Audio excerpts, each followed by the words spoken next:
Welcome to Sports, Clicks, and Politics with your hosts, Ben Hussong and me, Shawn Hannon.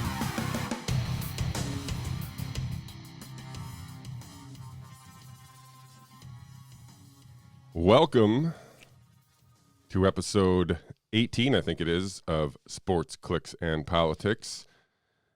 Thanks for joining us today on this first October Monday of 2020. Mr. Hussong, thank you for joining us. How was your weekend? It was wonderful. That's not true. It was a pain, but that's okay. How was your weekend? Uneventful. Yeah. I worked, so, That's fair. nothing spectacular. It feels like we were just talking 2 seconds ago. It feels like 100 years ago, but we haven't even talked about the debate here on the show, and it feels like that was a light years away. Yeah. Did you watch the debate?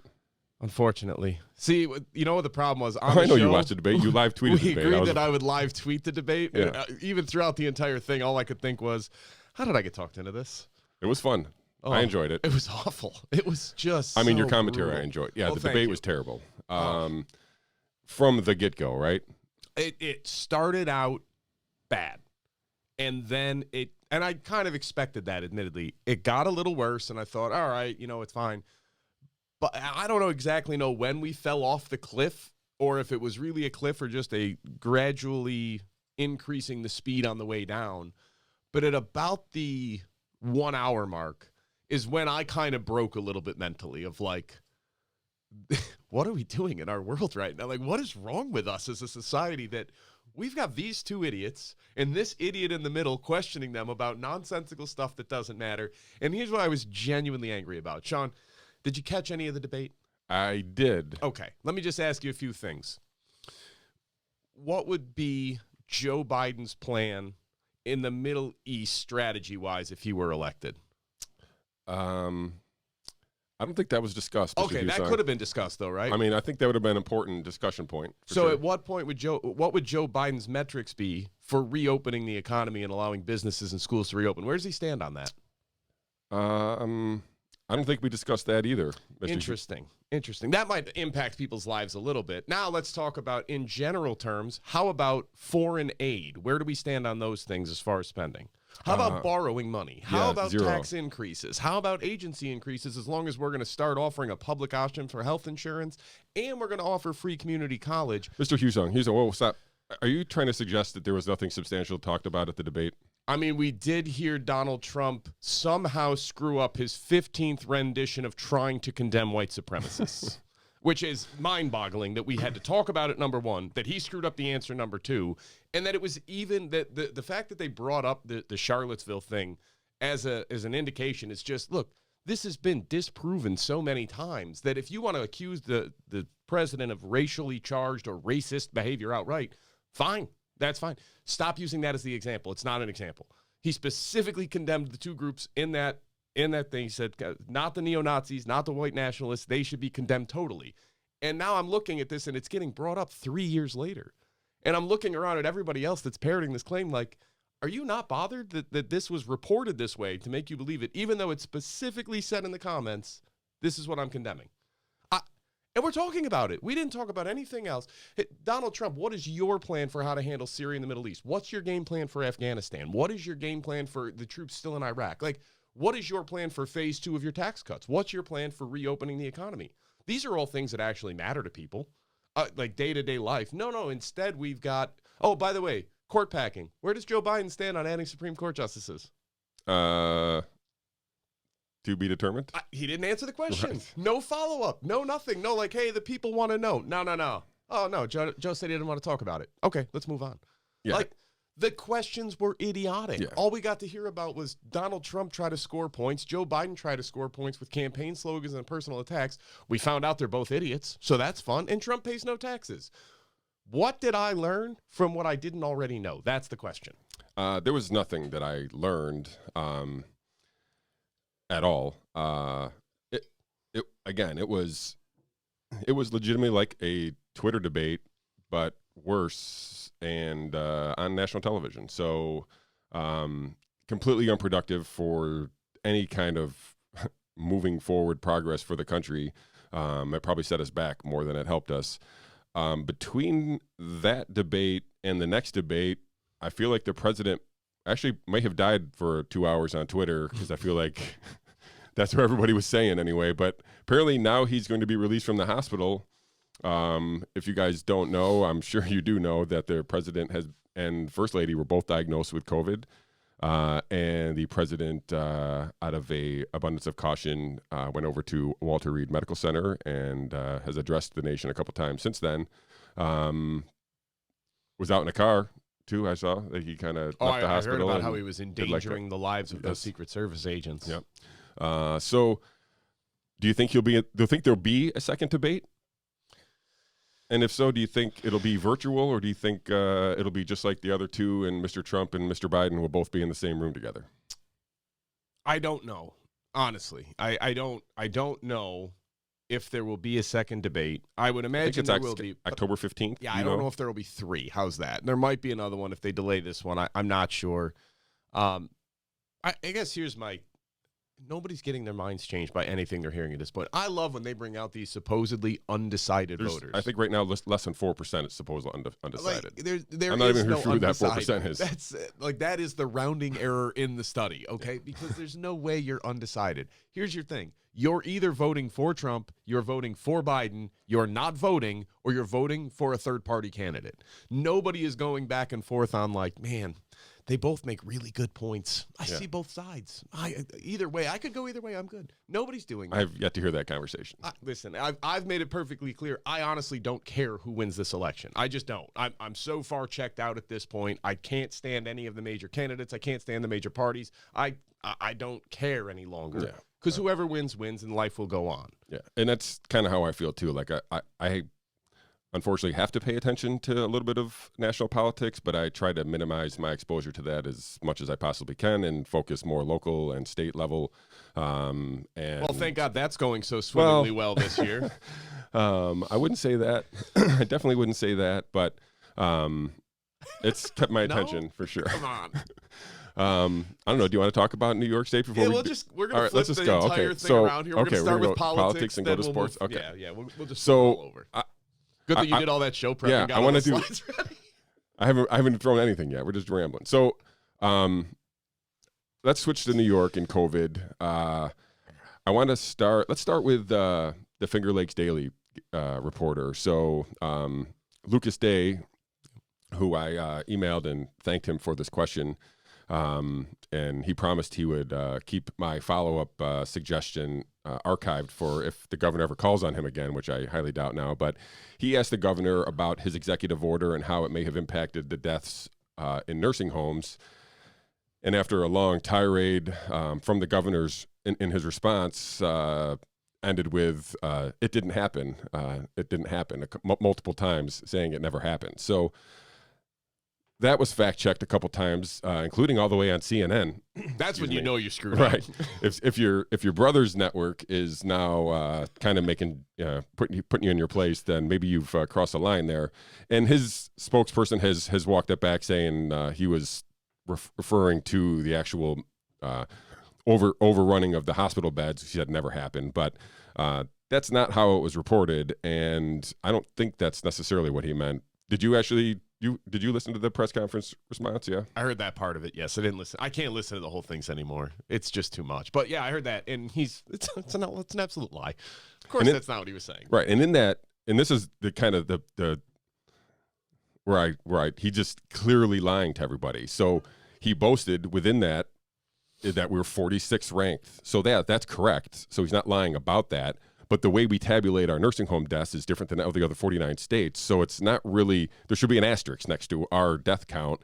And he boasts about it as if it's, fact. And, the numbers are clearly lower than what they should be. And he's boasting as if they're something that they're not. Yeah.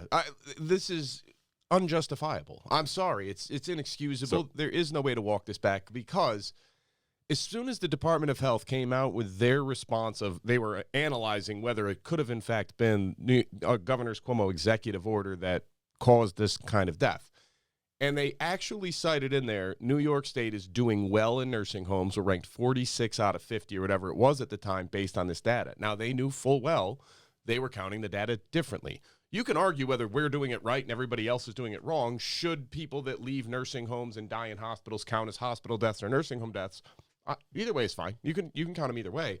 But when everybody else is counting them one way and you're doing it differently, you don't get to use that data to claim victory because you know it's wrong. Right. You know it's false. It's inexcusable and it's unjust. The only way you do that, and here's my biggest complaint about it, they didn't even acknowledge in the report that they counted differently. This is just blatant cover-up. This is blatantly misleading people who they are counting on not doing enough of their own research and will just listen to whatever they say. So, no, of course not. This is absolute nonsense, and you and I have discussed this at length. Like, listen, New York State's results, they're not a little worse than everybody else's. It's not like we had a 10% increase in death rate here. You're talking about double, triple, up to 30 times the mortality rates of other areas. And I love it. Like, well, it's an international travel hub. And it's all Trump's fault because he didn't tell us the virus was coming from Europe. All right, let's revisit that then. So basically, if that's your consensus, what we should have is a very high caseload, a lot of cases per million of population, and a death rate that's comparable to everybody else's, but would result in more deaths due to more cases. Does that make sense? Yes. What do we have? Middle of the road cases per million, middle of the road overall cases, and an excruciatingly high mortality rate.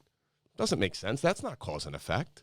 Same with population density, economic makeup. Like, look around the world. None of it correlates to that. I've been trying to figure out how to get people to recognize how much worse New York was, and I just trying to do rough math. So we have roughly 200,000 deaths, a little over that now. If you just divide that evenly by 50 states, right, you would get roughly 4,000 deaths per state. Well, we're at 34,000.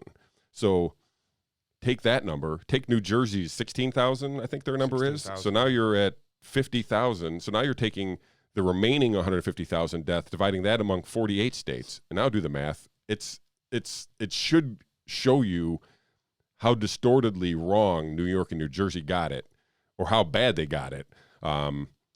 And the fact that they both had a mirroring nursing home policy cannot be overlooked, and it seems to be continually being overlooked up until recently. Actually, I say encouragingly, I've seen relatively, a handful of articles and some stories bubbling out about it in the last week or so. So thankfully, and I think I'm going to give credit to Mr. Bill Hannon out at the Empire Center, because I think his lawsuit has kind of triggered most of the articles about it. So good on him. It just doesn't make sense. It doesn't make sense. And so hopefully, I know I've been told that I harp on this too much, but I think it's critical because New York and New Jersey specifically got it so wrong, or got it so bad, did they get it wrong, or were there these underlying circumstances? But we're not going to know that until we get this data. And the fact that New York is clearly holding data that they have. It's not that they don't have the data, they're looking for it. They get it every day. So this is data that is readily available to them, and they're just withholding it for the excuse of accuracy, and all the other 49 states have been able to figure it out. So I wish the next question from some of these journalists out there within one of these press conferences will follow up on Mr. Day's question of that, and somebody follow up with if you're 46th ranked, how are you justifying that when you know you're counting your nursing homes differently? I would love the answer to that question. And the fact that he hasn't been asked that is an indictment on our entire media complex. I mean, it's unbelievable that this data is all publicly available. I mean, it's not a secret. And follow the logic even instead. Going off of your point, if you just take 6 states plus California, but California's rule was only in effect for 2 days. So California got away from it. 6 other states actually had a prolonged executive order that said nursing home deaths, COVID patients had to be readmitted back into nursing homes. Those 6 states account for, let's just say, the lion's share of the death for 6 states. A hugely disproportionate number. I'll put out some numbers later for you, but it's an incredible perspective of this is the correlating factor bigger than anything else. Now, can we definitively say causation? No, but we're getting pretty close. I mean, it's hard to argue, and it just makes sense logically of if you know the facts around COVID-19, and it is if you are older and in poor health, you are much more likely to die. You're going to have a higher mortality rate than a 25-year-old in good health. That's just the reality. So if we knowingly put sick people into nursing homes for a prolonged period of time, then what would you expect to happen? You would expect a higher mortality rate. Like if state A did it and state B didn't, who's going to have the higher mortality rate, all things being equal? State A. This isn't rocket science. I'm not a conspiracy theorist here. It's just simple causation. And the really troubling part about it is every one of the justifications and excuses from the Department of Health is starting to come unravel as we learn more and more. And specifically, I'm talking about now how it spreads. Now there's more research to indicate that it may not be that everybody is in danger of massively spreading this, but it actually is the super spreader events are where it comes. Some people are particularly susceptible to spreading this.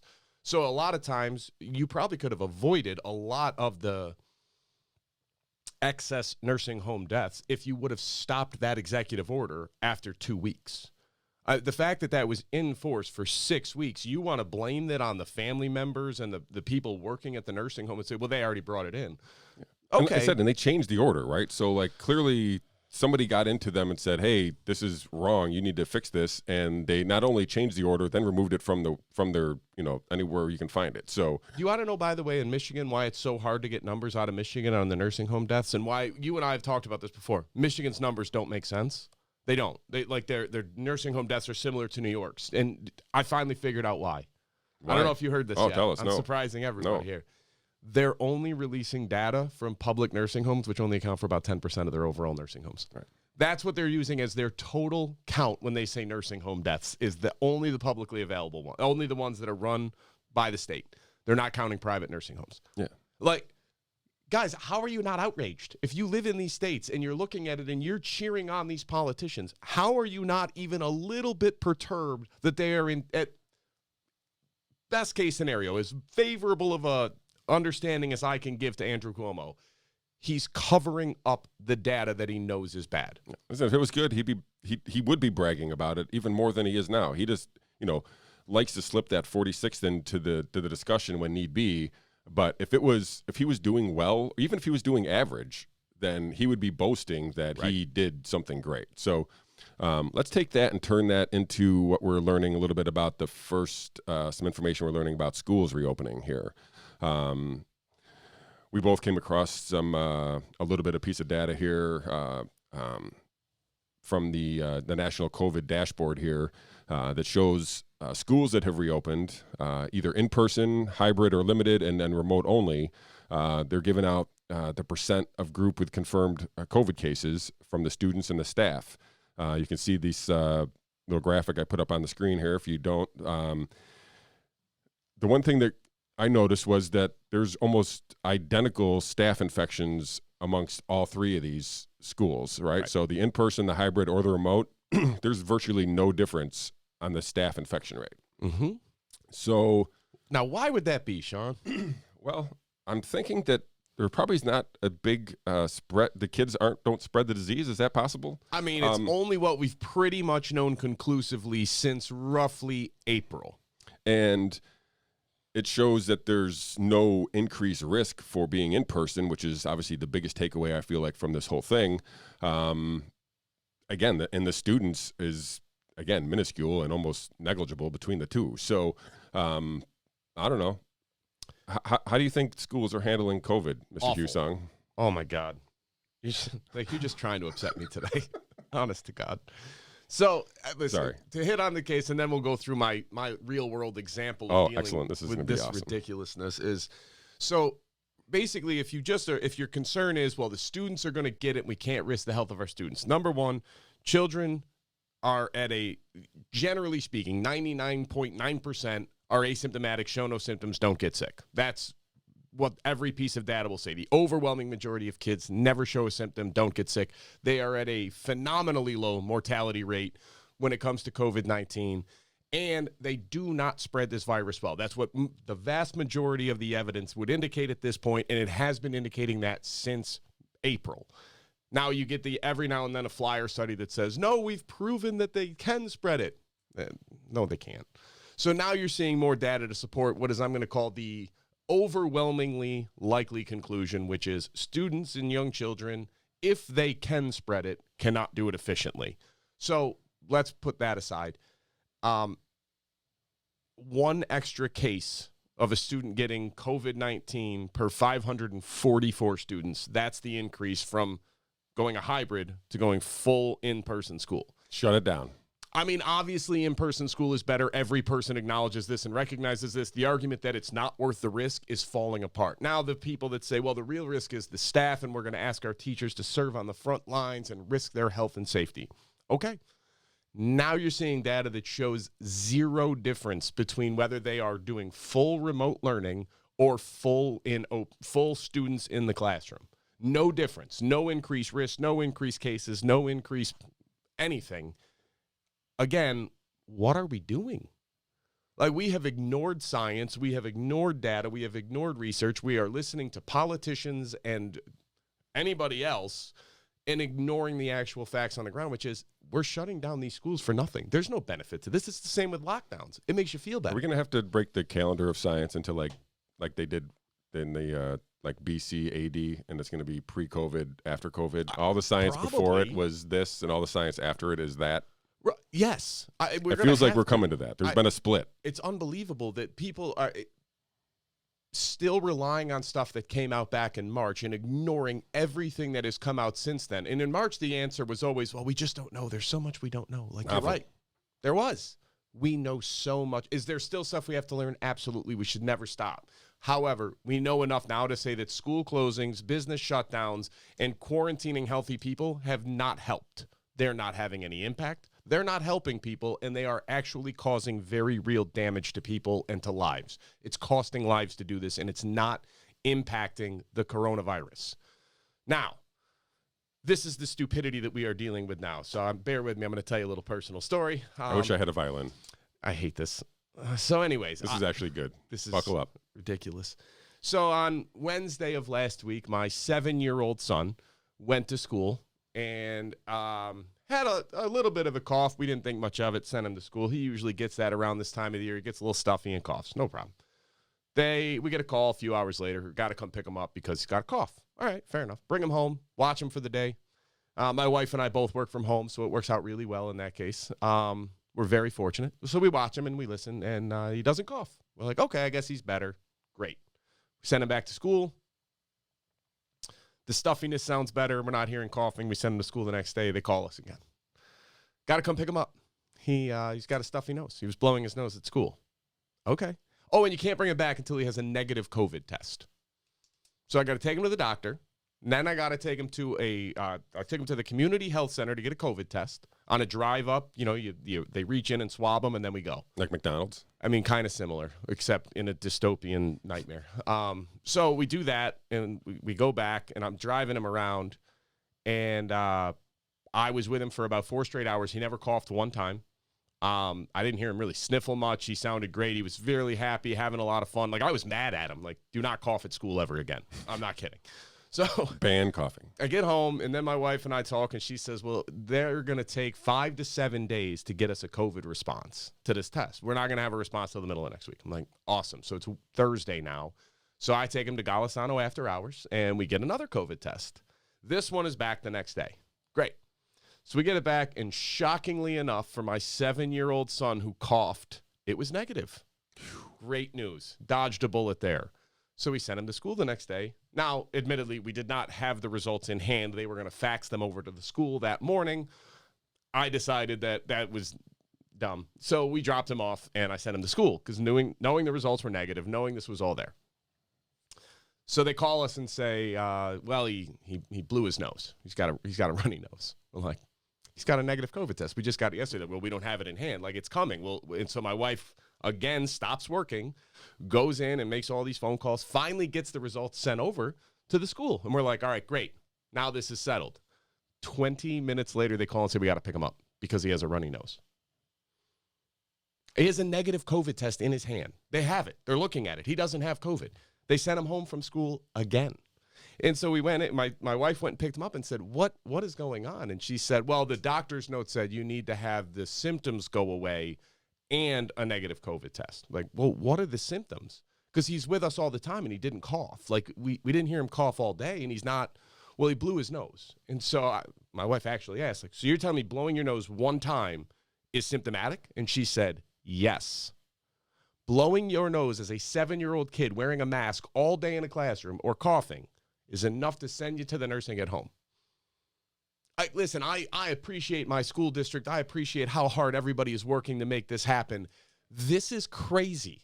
Coughing one time is not symptomatic of COVID. Like, this is, people have lost their minds. I mean, absolutely lost their minds. I don't know what to say about this. It's just, you're telling me that with a negative COVID test and the kid blows his nose at school, he's got to come home? And it's not really the school's fault. It's New York State's fault because they're the ones who put down this absurd guidance of how many different things count as a symptom of COVID-19. I might be able to pull that up. Keep talking. I mean, one cough, one sneeze. Anybody who has kids, you automatically know this is insanity because there's no way. Like the class that my son is in right now has 11 kids. 7 of them are out on suspicion of COVID. Like, what are we doing? This is insanity because they're following the letter of the rules, and I understand, but we have just completely ignored all of the science that we have access to say, this is a hell of a flow chart. It's amazing. This is my favorite thing in the world. And why did I go get a COVID test then? Like, what was the point? If I'm just going to wait for him to be completely asymptomatic, he ain't ever coming back to school. It's over. We literally told all of our kids over the weekend, you are not allowed to cough, you are not allowed to sneeze, and you are not allowed to blow your nose at school. You deal with it and figure out a way. Now, I don't like saying that to my children. However, I'm also a realist in saying, look, I can't come and pick you up every single time you sneeze at school. That's insane. Now, other teachers are interpreting the rules differently and having a little more, I'm going to say common sense, but I don't want to be mean. Some of the teachers are looking at it and saying, well, no, it says if you have a runny nose, which is on the list, runny nose is there, you are symptomatic of COVID. And apparently the response of, but he's negative, is not sufficient. That's not scientific enough. What do you do with this? Like, honestly, and here's the thing. I get the administration side, the superintendent side, the principal, the teachers, and everything else. I understand how stressful this must be and how hard you are working. And I don't mean to belittle or demean you or your efforts in any shape or form. Truly, I do not. I'm just begging you to understand the working parent side of this as well, of if you're going to send my child home every single time they have a runny nose throughout the entire school year, what was the point of reopening? I got to come get him every day. He's going to have a runny nose. It's winter. Do they do the temperature checks when they get there? I have to take his temperature every morning and then sign a piece of paper saying he doesn't have a fever, he doesn't have any symptoms. And in my mind, having a runny nose in and of itself is not being symptomatic of COVID-19. Do you like? I mean, I'm looking at the state guidance here. It says negative test result. This is how you get your child back to school. It can't be new or worsening symptoms. So if he went in with a cough and a runny nose, he got a negative test, and he still only has a cough and a runny nose, those symptoms are not new nor worsening. They're not. They're the same symptoms he has, and he has a negative COVID test. Let him get through the day. Yeah, I'll read the guidelines here. If your child's symptoms are improving and they are fever-free for at least 24 hours without the use of fever-reducing medicines, your child may return to school with a note from HCP indicating the test was negative, or provide a copy of the negative test result. There's a whole lot of red on this chart here to tell you how you're not going back to school too, which is crazy. So just compare this chart to the one we just showed. Compare this chart to what we just showed about how low the case rates are with children going back to school, and try to make sense of this. This is crazy because we know that children are not spreading this. We know that children are not overly affected by this. They're not getting sick. They're at virtually no risk of dying. And let's just compare it to the flu, because that's what we deal with every year as parents of children. It's far, far less threatening to our children than the flu. It just is. Sorry, that's what the science says. But now the fear was, well, they could spread it to the teachers. No, they can't. We know that now. Or I shouldn't say we know that now. Looking pretty promising that all of the studies coming out since April are saying, hey, we can't establish any actual causation of children spreading this in great numbers to adults. Can't establish it. Nothing is shown to be that. The one study that came out that said it could is because they swabbed the viral load on children that were showing symptoms. So you're already testing only the exception, but okay. And saying they had a viral load. And while they couldn't establish that that was spreading to other people, it makes sense based on the behaviors of other coronaviruses and similar things in the past. That's not how science works. Like, you don't get to make that assumption when we have data directly conflicting it. If there was nothing that we knew about it, sure, we would make that assumption. Once it gets disproven, what are we doing? Yeah. No, I don't know. I don't think anybody knows really what we're doing anymore. There's a complete disconnect from what I feel like is actually happening on the ground and what all the rules say should be happening and why they're happening. So I feel for you, and I feel for your kid. But this is incredible. Listen, you and I have talked about this before, and I think this is the saddest thing that we have going on in our country right now. We have literally unlimited access to any information, any data, any research study you want to see. You can access it. It's the privilege of living in this country during this time. You have the ability to grasp anything. And people have never been less curious. We have nobody wanting to ask the question of going, wait, why is that? Wait. It's literally, it would take you 20 minutes to get these answers. But instead, I get into these discussions with people where they want to look at me and tell me I'm wrong. And the response is, well, what study did you look at? Well, I listened to the scientists. Oh, well, why didn't you say so? Thanks. You're not even going to do the slightest bit of research to actually, or my favorite is, are you a doctor? Are you a lawyer? Are you a scientist? No, but I know how to read. Yeah. Like, this isn't, I get it. I have all due respect for all medical personnel, scientists, and everything else. God bless you. I still know how to read. And I can look at something and go, well, this doesn't make sense. And then if I can't get you to offer me an explanation back, there are some things I had to go ask doctors and scientists about because I didn't understand the concept. So I went and asked. It's a crazy concept, I know, but it's all there, and nobody cares. Nobody gives a shit. That's what I find. We're literally putting people's lives at risk, shutting down the entire economy, closing businesses, ruining lives, ruining livelihoods, increasing child abuse, increasing domestic violence, all of these very negative consequences that will inevitably result in a lower quality of life and cost lives. No question about it. We know this is true. And nobody wants to ask a question of, hey, we're doing an awful lot of damage. Let's see the actual results of how we're doing here on saving lives. Not an IHME model, not some projection showing that masks would have saved 200,000 people. No. Show me the actual data that says this worked. And this is the most troubling part of all. Why is it so hard to find? Why is it so hard to find the actual data that supports the idea of what we have done is wrong? Why is it so hard to discover what is so obviously true? Where is our press? Where are our politicians? Where are our leaders? Where are these people? I mean, they're there.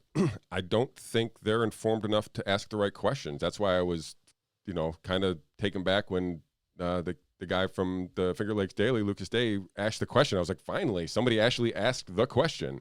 Like I said, I wish he was allowed to have that follow-up to ask about, okay, you mentioned 46. Don't you think it's disingenuous question, right? But nobody's asking those questions, and I don't know why. The governor is not the nicest person to people who kind of cross him, so I don't know if they're just scared to do their job, but I don't know if the press is fully equipped to ask the right questions sometimes that allow the people to digest the information they need to digest. And how is it that you know the question to ask, though? I think because I'm curious, as you point out, and we pay attention and we ask questions to other people. So it's not because you're some kind of brilliant scientist that bartender, only understands these abstract concepts that no other person can. That's not me. No. Your IQ's not like 195. I've never had the test, so I remain. I would guess at least 201.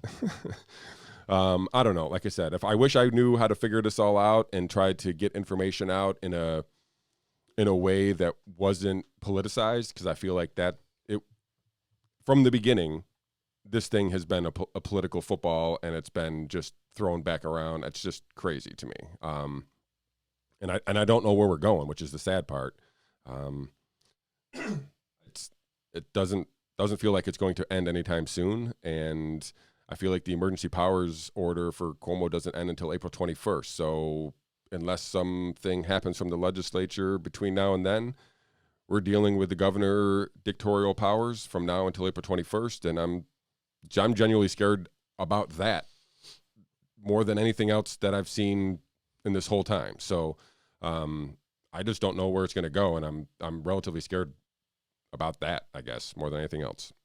I agree, and we should be scared because the idea that you can shut down an entire state with no long-term negative consequences is absolute fiction. And to think that they can just flip it back on is also fiction. Like, Correct. that is not going to just come back when they say, okay, whatever the governor decides, whenever the governor decides it, there's not going to be just a flip of a switch, and then New York is just back to being New York City and New York State. No, you have done irreversible damage at this point, all in the name of pseudoscience and trying to feel better about yourself because you were trying everything you could when you had no discernible impact on the actual threat. I don't even know what to say. This is like watching somebody's house burn down, and they're spraying water on the road in the idea that it will just reflect down and control the heat. Like, I'm glad it makes you feel better, but it's not solving the problem, and now you're flooding your neighbor's house. Like, well, still we're trying. No. Well, update your strategy. If spraying that house is flooding the entire house and it's not going to spread, stop and change your strategy. But we don't. Instead, we just keep getting. I don't even know what I'm lost. We're down. So let's take COVID and turn it into and go back to the beginning of sports here. So maybe one of the craziest, I don't know if you're a fantasy football player, may have been the craziest scheduling weeks in the NFL in quite some time. We had, 4 teams with a possibility of positive tests, I think, or at least 2 teams that affected 4 teams anyway. 2 teams that affected 4. Yeah, we had Tennessee Titans were the first. They had multiple players, maybe 6 or 7 guys came out. It's above 10 now. Okay, so that game was actually postponed and rescheduled to week 7, I believe. So they basically have a bye this week for both those teams, the Steelers and the Titans. So if you had any of those guys on your team, hopefully you didn't start them. And then the Cam Newton, the New England Patriots quarterback. The Cam Newton, tested positive. Did anybody else on the Patriots test positive? I don't believe so. So it was just him so far. So he is not playing. They rescheduled that game to tonight, I believe. Correct. They'll be playing the Chiefs tonight. So we have 2 Monday night games. I think the Packers and the Falcons are the other Monday night game. They're the late game, I think. Yep. So we get a doubleheader tonight on Monday night, but a crazy schedule week. But my Power 5 didn't change. Run through it again for the folks at home. All right. I mean, the teams didn't change. The order changed. Chiefs are still number 1. We talked about Chiefs-Ravens, and they kind of beat up the Ravens on Monday night last week after the show, and they have kind of solidified themselves as the team to beat here now in the AFC for sure. Even though the Bills are sneaking up on them a little bit, I have the Seahawks at number 2. Okay. I mean, Russell Wilson is still playing out of his mind. And so you're just not buying that defense wins championships thing? Not in this NFL. You have to score points. So offense is number 1. The Bills may have the best defense of the undefeated teams. I think the Ravens are right there with them too as far as defense. But the Bills I have moved up to number 3. They're still 4-0. How do you feel about the Bills? Your Buffalo Bills. My Buffalo Bills. I got to tell you, I'm kind of a believer. Is this the first time they've ever been 4-0? No, it was a few years ago. They started out. It was like 5-1 with Trent Edwards at quarterback, and then then he got hit and they died. They literally stopped playing football for like a year and a half after that. But they kept showing up, which was nice. So no, it's not. But it's definitely a different 4-0 than we've ever seen. Then I shouldn't say ever. This is the first time you could watch them as a competent offense. Yeah, no, they're legit. Right. And their defense speaks for itself. Like, their defense is legitimately good.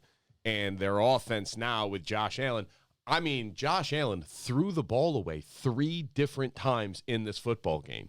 I was so proud. I was amazed of, oh my God, you didn't run 15 yards backwards and fall down. Great job. He actually threw the ball away. Yeah. It was a brilliant idea. Yeah, no, I think the Bills are, the Bills-Chiefs AFC Conference Championship will be kind of a thing to go to, I think. It'd be a heck of an exciting game. I have the Packers in at number 4. Again, they play tonight. They're still undefeated, but they play tonight. The Falcons are 0-3. So if the Packers kind of could solidify their... Falcons are winning tonight, man. Okay. And then I have the Ravens, who is the only team. There's undefeated teams, but I still have the Ravens in there. I think their defense is really good, and Lamar Jackson is just unbelievable. So I can't argue with that because they are. Listen, losing to the Chiefs doesn't make you a bad team. No, absolutely not. So I still have the same 5 teams. They're a little mixed up, but I'm still pretty confident about those teams all being pretty high Super Bowl contenders here. All right, so now we're going to flip it around and we'll do the bottom 5. Okay, let me have it. All right, no, so the 5th worst team. I'm going to go from best to last. Worst, I guess, is what we're doing here. I got you. So I've got the Houston Texans, which I'm kind of surprised by. I never thought I would be saying that right now. They're 0-4, right? Yeah, and a pretty convincing 0-4. They who would have known that DeAndre Hopkins was the entire offense? I guess. I don't know. Like, they have not been able to overcome that roster change anyway. I don't have a good explanation for you. All I know is the stats don't lie, and they're getting just beat up. 0-4 with Deshaun Watson, with J.J. Watt, everything else. Like, no, 0 wins is 0 wins. 0 is 0, boys. So I'm not saying you probably should be lower if we were going just on record, because there are teams with wins that are worse than you. Speaking of which, this next team is so bad they don't deserve a name. So it is the Washington football team. They're just not good.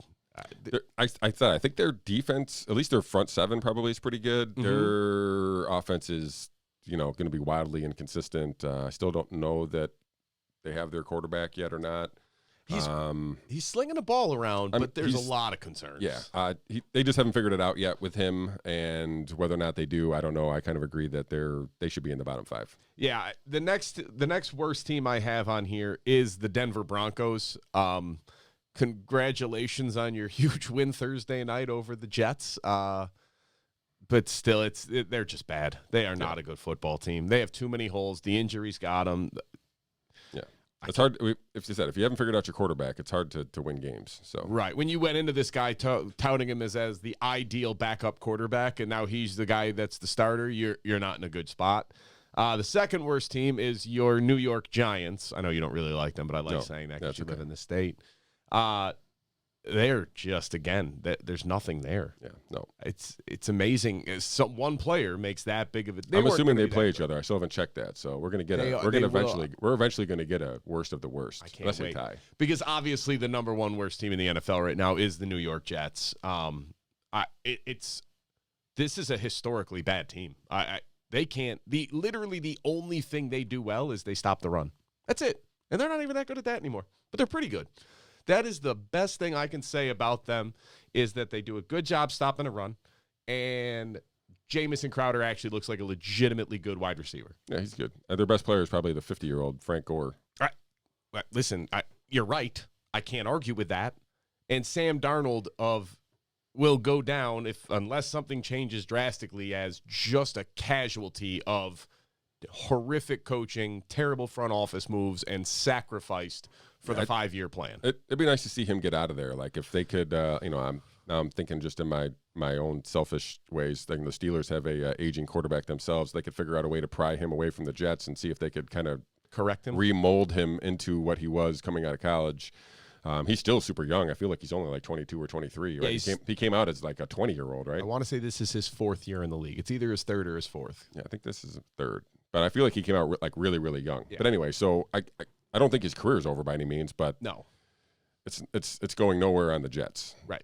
And I just so everybody knows this, as we're talking bottom 5, I know they're the division leading team. Philadelphia Eagles almost made this list. They are not good either. They're on my list. Are they? Yeah. They deserve. They're terrible. They're awful. This is the thing about playing in that division right now. It's like what the Patriots got away with for years in the AFC East. You're basically slotted 5 wins a year just by your division. Yeah. Because the teams they don't even have 5 wins amongst them right now through 4 weeks. The only difference between the NFC East today and the AFC East of the last 10 years is that there is no good team. That's it. They're the AFC South. That's all they are now. These teams they're not good. They're just it's funny looking at the standings. It's hysterical looking at the fact that some of these teams are like, the Philadelphia Eagles are in first place in the NFC East with a record of 1-2-1. 1-2-1. First Solid. place. I mean, you only got to get in. Yeah, they can get into the playoffs, but they don't got Nick Foles. Somebody from that division is going to get in. I know. So. Something tells me they're not going to have to. And the Dallas Cowboys even are. I mean, they're fun to watch. Dak Prescott putting up 500 yards of passing and throwing the ball all over and slinging it, and then losing to the Browns. Not even really that close. Yeah, that game was crazy. Oh, it's just so funny. I'm kind of gloating now because for literally 20 years of being a Bills fan, I've had to be on the receiving end of the gloating. So I'm going to take my moment right now, knowing full well that this could all blow up in my face, and I don't even care. I'm going to enjoy it for the next however many couple of weeks I got. Did you end up switching over to the NBA Finals? Did you get to see any of Jimmy Butler last night? So I watched the highlights. I did not watch the game live, admittedly. Yeah, he pretty much just said, I'm not going to lose today, and didn't lose. And he had a 40-point triple-double. I think it was 40, 11, and 13, 11 rebounds, 13 assists. He also had 2 blocks, 2 steals for good measure. Like, the dude was out of his gourd. And to do that down 0-2 NBA Finals without your 2 main players who've got you there, as good as Butler is, it was Dragic and Bam who got the Heat to where they are right now. Mm-hmm. And Butler just basically picked up the mantle and said, all right, get on my back, boys. I'm going to ride this to a win, and did. So they're 2-1 now, down. Lakers are up 2-1, that is. New life, obviously, breathed into the Heat. Maybe they get 1 or 2 of these guys back for Game 4, and that gives them a little bit more boost. I was on the Heat before the series started. Kind of had given up hope when Bam and Dragic got hurt, because not thinking that they had full arsenal was going to be able to. But Butler was so good that if they do get healthy, I wouldn't be surprised to get another win or 2 here out of the Heat. And if it gets to a Game 7, I like the Heat. If it got to a Game 7, that would be hard to argue, because the Lakers should have swept this series after those 2 injuries. Yeah. It should have been over already. The fact that they even gave up a game it's not disheartening. It's disappointing. If they lose the next game, if they actually lose Game 4, that's disheartening to the Lakers. And then if you get dragged into a Game 7, if you lose a third game, I mean, you still got the most talent. You still got a better roster and everything else. I won't argue that. So I would still say it's probably going to be the Lakers that would pull it off. But I can't argue with your logic on a Game 7 would support the Heat. Yeah, I mean, I'm back to in a Game 7. If Butler plays like that, LeBron or AD is going to have to play better than they played yet in this series to counteract that. That's all. So, and listen, they're more than capable. They're 2 of the best players in the league. But if Butler is going to be the junkyard dog and take over a game, and either one of those guys do, Heat win. And I don't know. I don't know who's got the clutch gene deeper between those 3 guys, and it might be Butler if given the opportunity. So, I don't know. A Game 7, I would take the Heat. We got a long ways to go to get for sure. 7. Like I said, we'll see if those guys get healthy. That's the most important thing.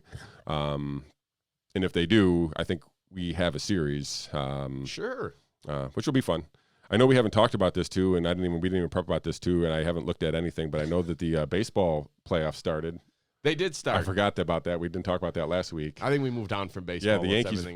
Yankees advanced. That's what I was like, oh yeah, they won. They got they're into the they seeded like 1 through 8 in both leagues, right? They seeded 1 through 8, and then they have 1 plays 8, 4 plays 5, and then the winners advance kind of thing.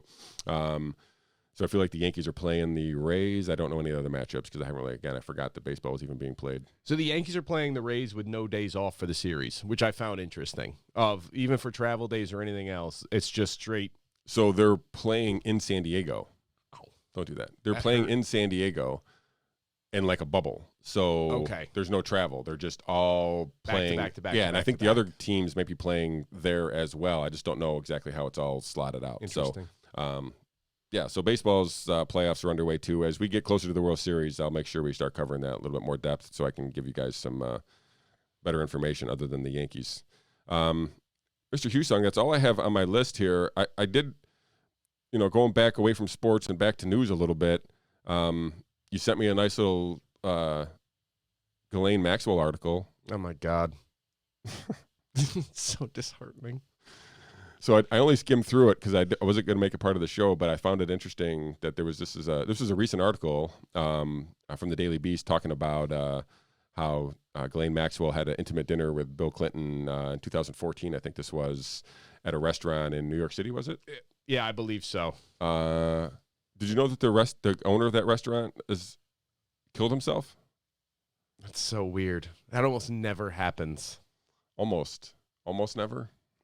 Unless you're, Unless you're having, unless you're hosting the Clintons. In any way around Jeffrey Epstein, Ghislaine Maxwell, or apparently the Clintons, then it seems to be a huge problem. You're probably okay if you just deal with one of the three, but after you start dealing with multiple people, then your likelihood of suicide goes up. It's like contagion. Right. And so the quote from the article is, producer Steve Bing, Clinton's friend, major Democratic donor, and investor in the restaurant, who died by suicide this year, was already there waiting for the former president.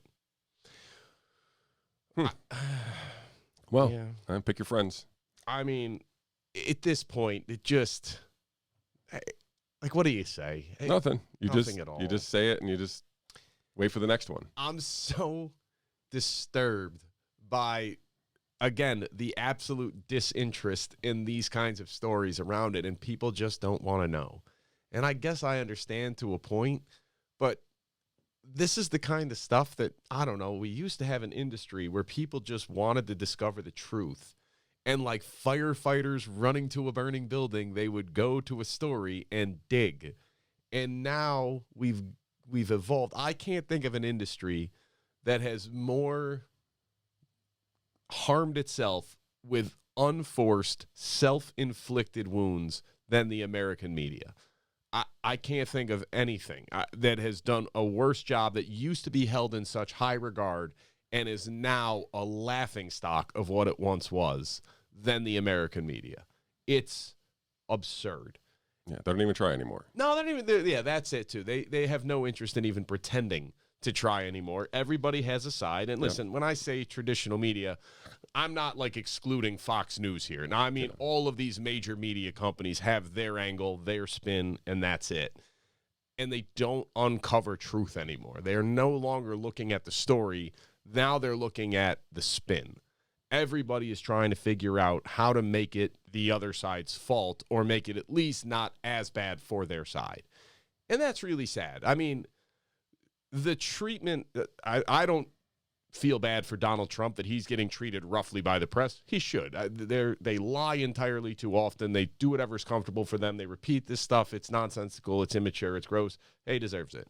Here's the reality. So does Joe Biden. And the fact that Joe Biden is not taking questions at almost any press conference, nobody is making him answer the question of, what are you going to do about the Supreme Court? Are you in favor of putting on additional justices? Well, that's not the question, because that distracts that they shouldn't do it. Well, okay, but assuming they do it, what are you going to do in response? Because it's going to happen.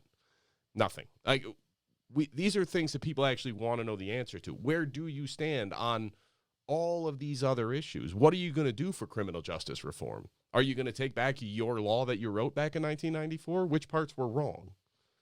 Yeah. Like I said, we've talked. I don't know if giving up is the right thing on the media, but I feel like some of the reason why me and you are sitting here actually is because of the lack of effort from some of the mainstream media. I just want to talk about things that I feel like are interesting, and I want to bring them to people who might also find them interesting that aren't getting talked about. So, so I'm going to continue to talk about things that I feel like are interesting, are important, and bring them to you guys, because I don't know where anybody else is covering them. By the way, I should have asked you this ahead of time, but I didn't, so I'm sorry. Any update on those flight logs? I looked today, nothing. We are at about 30 days when that, it's like that. We didn't know exactly when it was served, but we know that the report was September 3rd, that they were going to file this subpoena for the flight logs, but they have not released those yet. So okay. I will make sure to keep everybody updated if they do. And again, this will be coming from the main pilot and the main plane, the one, the original flight logs that were put out a few months ago, or maybe last year actually, were compared to the current stash of flight logs, were compared to be a Post-it note. So I'm excited to see the new flight logs and see what names are going to be uncovered on that. So as soon as they do, I'll definitely bring them to you guys. Among anything else, Mr. Hussong, anything else you would like to leave the people with before we let them go? No, I'm good. I've ranted enough for one day. I feel for you, my friend. Just please start making sense of stuff. Like, I can't anymore. I'm exhausted. What if you have kids heavy clamps like this on your kids? I'm not kidding you. I'm getting ready to pull some extreme measures to keep them in that school. Like, All right. guys, I feel bad. I genuinely yelled at my 7-year-old son for coughing. Like, don't What are you cough doing? anymore. Like, don't cough ever again in school. I mean it because you're obviously not sick. You don't have COVID. We have a test.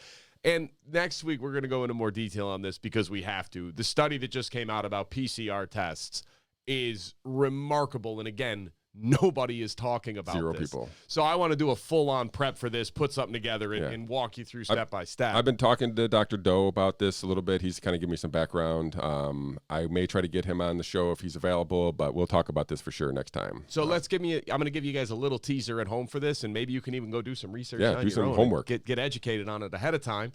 But based on a study that's just come out, and it's been set up for peer review and everything else, they're looking at how much non-contagious viral load the PCR tests pick up. So the PCR test is the most common thing we use for the test for COVID, and it goes in by picking up traces of the virus. And if you zoom in too far while you're looking for it, you can find non-contagious viral load, which means you don't actually have COVID-19. You had some artifacts of the virus. Yeah, you have artifacts or some other coronavirus that is now being picked up because we're looking too close and you need a certain level just to be contagious. This study concluded that running a PCR test at 35 cycles, and we're actually running it higher than that, and the higher you go, the more false positives you pick up. At 35 cycles, the false positive rate was 97%. Meaning 97% of the positive cases we are turning in right now with PCR tests don't actually have a contagious level of virus. 97. 3% have it. 3. And that's at cycle threshold 35, and we're testing at 40 cycles. So again, why is nobody talking about this? And why is nobody covering this? right, and why is nobody asking them, like, they have to know this? It's like impossible that this is accidental. So, all right. Listen, this Listen, is let's not do it all right now. No, it's the equivalent of you as a bartender. If I asked you, like, hey, make me a rum and Coke, and you made it with gin and 7-Up and said, here you go. Like, that's not an accident. You know what you're doing. Right. Okay. Sorry. So let's leave it there though for now. But look up the PCR testing. I'll post some things through the page. You guys can do some research there too. But we'll cover that next show.